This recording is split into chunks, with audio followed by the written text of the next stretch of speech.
Good morning বন্ধুরা, এখন বাজে সকাল 7:30। আর আজকের ওয়েদারটা কেমন যেন দেখতে পাচ্ছেন, না বৃষ্টি না রোদ, পুরো মেঘলা ওয়েদার। আর কাল রাতে মোটামুটি ভালোই বৃষ্টি হয়েছে, পুরো রাত জুড়ে বৃষ্টি হয়েছে। আর এই অসময়ে বৃষ্টিটা অনেকের অনেক দুর্ভোগের কারণ, বিশেষ করে যারা চাষি ভাইরা আছেন তাদের তো খুবই অবস্থা খারাপ। আর আমি সকাল সকাল হাত মুখ ধুয়ে বাসি ঘরের কাজকর্ম সেরে বুদ্ধ পুজো ঝেড়ে চলে এসেছি রান্নাঘর। বাচ্চাদের স্কুল আছে, তার উপর আবার দুজনেরই পরীক্ষা আছে, তাই আজ একটুখানি সকাল সকাল উঠে পড়েছি। আর সকাল সকাল উঠলে সমস্ত কাজকর্ম ধীরে সুস্থে শেষ করা যায়। আর যেদিন একটুখানি অলসতা করে শুয়ে থাকবো সেদিন তো হয়ে গেল, পুরো একদম রেলগাড়ির মতো ছুটতে হয়। তো আজকে তাড়াতাড়ি যেহেতু উঠে গেছি, তো কাজকর্ম আস্তে ধীরে করছি। সবার প্রথমে চুলোতে ভাত বসিয়ে দিয়েছি, কারণ মেয়েরা স্কুলে ভাত নিয়ে যাবে। আর লাঞ্চ মানেই তো ভাত, আমরা বাঙালি মানে লাঞ্চ মানে ভাতই বুঝি। আর ছোটো বাচ্চা দুটো ভাত খেতে হবে। আর আমার পিচ্চিটা দুপুরে ভাত খেতেই চায় না, ও লাঞ্চে নাকি ভাত নেবেই না, মানে রোজ রোজ ওর বায়না লেগেই থাকে। তারপরও জোর করে একদম বক্স ভরে আমি ভাতটা দিয়েই দিই। তো ভাত হয়ে গেছে আমার, ডিমের অমলেট করে নিয়েছি। আর একদিকে বসিয়ে দিয়েছি হচ্ছে সকালের ব্রেকফাস্টটা।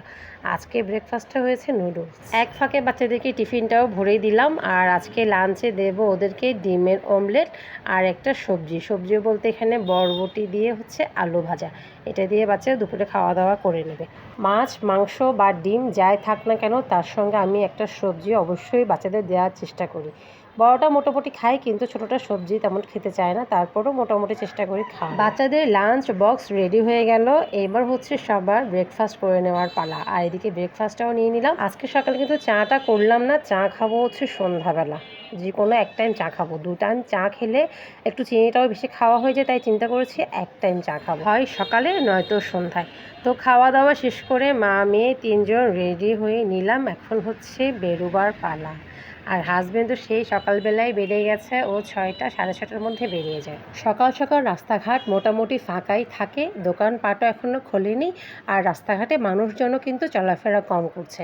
যারা সকালে অফিসে যায় তাদের দেখা পাবেন, নয়তো যারা স্কুলে যায় তাদের দেখা পাবেন। খানিকটা এগিয়ে মেন রোডে এসে নিয়ে নিলাম রিক্সা। আর রিক্সায় করে রোজ রোজ বাচ্চাগুলোকে আমার স্কুলে পৌঁছাতে হয়। হেঁটে তো যাবেন না বাবুরা হেঁটে যাবেন না, বাবুরা যাবেন রিক্সায় চড়ে, কিন্তু আমি ফেরার সময় হেঁটেই আসি, একটুখানি তাতে ব্যায়ামও আমার হয়। চলুন, সবাই ভালো থাকবেন, দেখা হচ্ছে নেক্সট ব্লগে, টাটা।